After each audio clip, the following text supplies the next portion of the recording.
Hi all, Ernest അക്കാഡമിയുടെ മറ്റൊരു വീഡിയോയിലേക്ക് സ്വാഗതം. ഇന്ന് നമ്മൾ വന്നിരിക്കുന്നത് ISROയിലേക്കുള്ള ഒരു റിക്രൂട്ട്മെന്റിന്റെ കാര്യം പറയാനാണ്.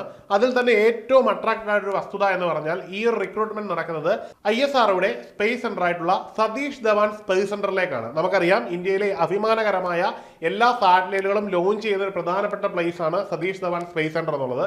ഇവിടേക്കുള്ള തസ്തികകളാണ് വന്നിരിക്കുന്നത്. അതിൽ തന്നെ MTech മുതൽ ITA വരെ യോഗ്യതയുള്ളവർക്ക് അപേക്ഷിക്കാൻ കഴിയുന്ന വ്യത്യസ്തങ്ങളായിട്ടുള്ള പോസ്റ്റുകളുണ്ട്. മാത്രവുമല്ല, ഇലക്ട്രോണിക്സ്, ഇലക്ട്രിക്, ഒപ്പം തന്നെ കമ്പ്യൂട്ടർ സയൻസ്, സിവിൽ തുടങ്ങിയ എല്ലാ സ്ട്രീമിലേക്കും റിക്രൂട്ട്മെന്റ് നടക്കുന്നുണ്ട്. അതിൽ പ്രധാനമായിട്ട് വരുന്ന തസ്തികകൾ എന്ന് പറഞ്ഞു കഴിഞ്ഞാൽ സയന്റിസ്റ്റ് എന്ന് പറയുന്ന തസ്തികയാണ്. ഒപ്പം technical assistant, scientific assistant, technician grade B, draughtsman grade B തുടങ്ങിയ നിരവധി പോസ്റ്റുകളിലേക്കാണ് ഈ ഒരു റിക്രൂട്ട്മെന്റ് വിളിച്ചിരിക്കുന്നത്. ഈ ഒരു റിക്രൂട്ട്മെന്റിന്റെ പ്രധാനപ്പെട്ട വിവരങ്ങളാണ് നമ്മൾ ഈ ഒരു വീഡിയോയിലേക്ക് പറയാൻ പോകുന്നത്. അതിനു മുമ്പ് ആദ്യം തന്നെ നിങ്ങൾ ഓർത്തിരിക്കുക, ഈ ഒരു പോസ്റ്റിന് അപേക്ഷിക്കുവാനുള്ള തീയതി വന്നിരിക്കുന്നത് 16/10/2025 മുതൽ ഒപ്പം 14/11/2025 വരെയാണ്. ഇനിയുള്ള ചുരുങ്ങിയ ദിവസങ്ങളാണ് നിങ്ങൾക്ക് ഈ ഒരു പോസ്റ്റിലേക്ക് അപേക്ഷിക്കുവാനായിട്ടുള്ളത്. ഇനിയും ഓർത്തിരിക്കേണ്ട ഒരു പോസ്റ്റ്, ഈ ഒരു പോസ്റ്റിലേക്ക് അപേക്ഷിക്കാൻ ഓൺലൈനായിട്ട് മാത്രമേ കഴിയുകയുള്ളൂ. രണ്ടാമതായിട്ട്, ഇത് അപേക്ഷിക്കേണ്ട ഓൺലൈൻ വെബ്സൈറ്റ് എന്ന് പറഞ്ഞു കഴിഞ്ഞാൽ സതീഷ് ധവാൻ സ്പേസ് സെന്ററിന്റെ വെബ്സൈറ്റ് ആണ്. ഈ ഒരു വെബ്സൈറ്റിന്റെ പേര് SDSE SHR എന്ന സൈറ്റ് വഴി, അതിലെ കരിയേഴ്സ് വഴിയാണ് നമ്മൾ അപ്ലൈ ചെയ്യേണ്ടത്. ഈ അപേക്ഷയ്ക്ക് ഫീസ് ഉണ്ട്. ഓരോ പോസ്റ്റിനും അപ്ലൈ ചെയ്യുന്നതിന് 500 രൂപയാണ് ഫീസ് വരുന്നത്. ഈ ഒരു പോസ്റ്റിന്റെ അപേക്ഷാ ഫീസിന്റെ ഒരു പ്രത്യേകത എന്ന് പറഞ്ഞാൽ SC ST വുമൺ തുടങ്ങിയവർക്ക് പൂർണ്ണമായിട്ടും ഈ 500 രൂപ തിരികെ ലഭിക്കും. ജനറൽ കമ്മ്യൂണിറ്റിക്ക് പ്രോസസിംഗ് ഫീസായിട്ട് 100 റുപ്പീസ് എടുത്ത ശേഷം പരീക്ഷ അറ്റൻഡ് ചെയ്ത് കഴിഞ്ഞാൽ നിങ്ങൾക്ക് ബാക്കിയുള്ള 400 റുപ്പീസ് തിരികെ ലഭിക്കും.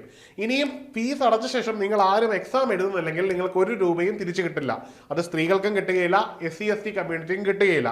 ഇവിടെ ഓർത്തിരിക്കേണ്ട ഒരു ഘടകം, നിങ്ങൾ ആപ്ലിക്കേഷൻ ഇടുമ്പോൾ അതിനോടൊപ്പം എല്ലാവരും ഫീസ് അടയ്ക്കണം. SC ST കമ്മ്യൂണിറ്റി അടയ്ക്കണം, വുമൺ അടയ്ക്കണം, ട്രാൻസ്ജെൻഡേഴ്സ് അടയ്ക്കണം, അങ്ങനെയുള്ള എല്ലാവരും അടയ്ക്കണം. അവർക്ക് മുഴുവൻ തുകയും റീഫണ്ടായിട്ട് ലഭിക്കും.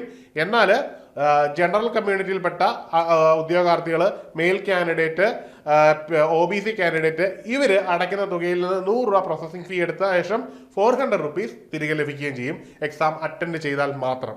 ഇത്രയും കണ്ടീഷനുകൾ ഓർത്തിരിക്കുക. അപ്പോൾ നമുക്ക് ഓരോരോ തസ്തികയിലേക്ക് നോക്കാം. ആ ഓരോരോ തസ്തികയും അതിന്റെ സാലറി സ്കെയിലുമാണ് നമ്മൾ ഇനി നോക്കാൻ പോകുന്നത്.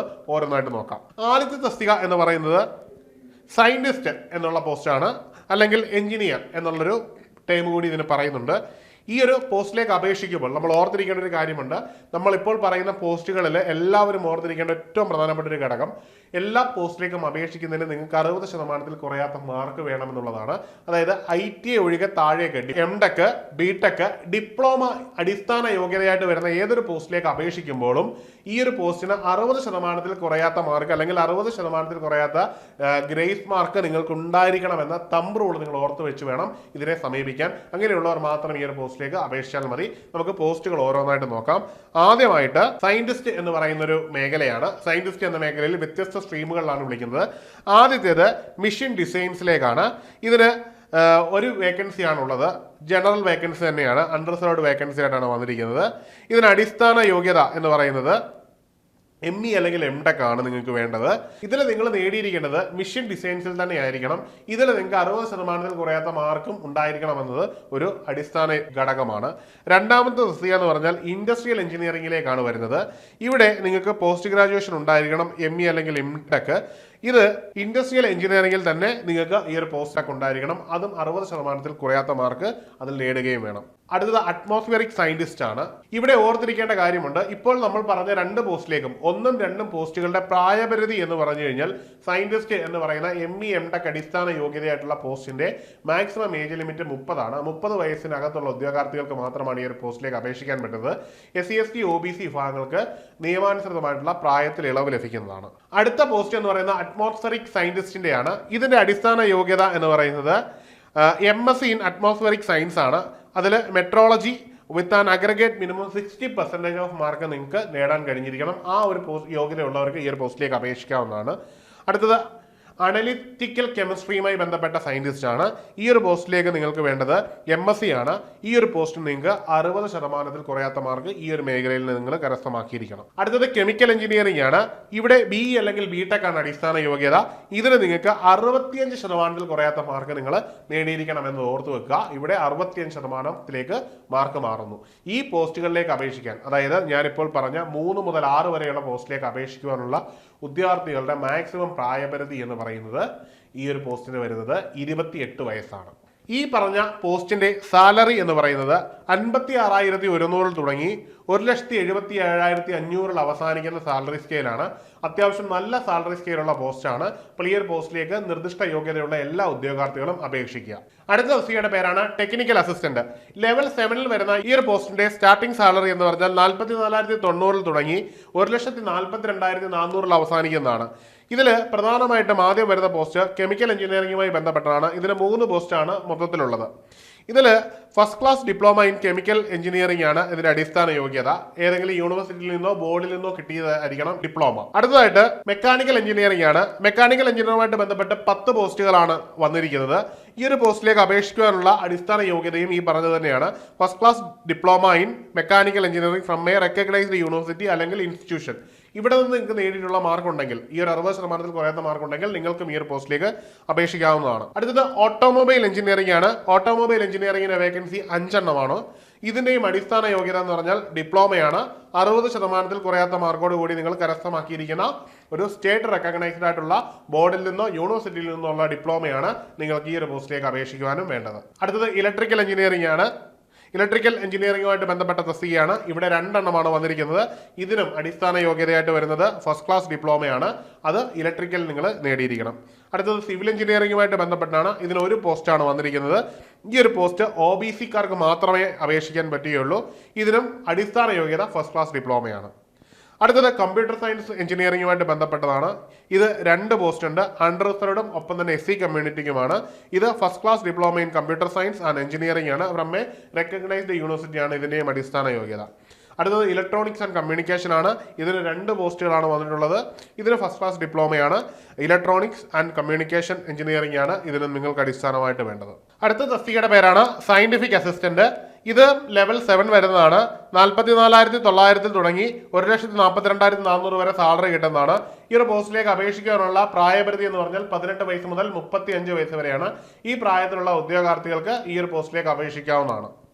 അപ്പോൾ നമുക്ക് ഇതിനകത്ത് ഏതൊക്കെ മേഖലയിലാണ് വരുന്നത് എന്ന് നോക്കാം. അതിൽ ആദ്യത്തെ എന്ന് പറഞ്ഞാൽ കെമിസ്ട്രി ആണ്. കെമിസ്ട്രിയിൽ 1 വേക്കൻസിയാണുള്ളത്. ഇതിൽ പ്രധാനമായിട്ടും ഫസ്റ്റ് ക്ലാസ് BSc ആണ് നിങ്ങൾക്ക് വേണ്ടത്. ഫസ്റ്റ് ക്ലാസ്സിൽ കുറയാത്ത മാർക്ക് നിങ്ങൾക്ക് നേടാൻ കഴിഞ്ഞിരിക്കണം. ഏതെങ്കിലും യൂണിവേഴ്സിറ്റിയിൽ റെക്കഗ്നൈസ്ഡ് ആയിട്ടുള്ള ബിരുദമുള്ളവർക്ക് ഈ ഒരു പോസ്റ്റിലേക്ക് അപേക്ഷിക്കാവുന്നതാണ്.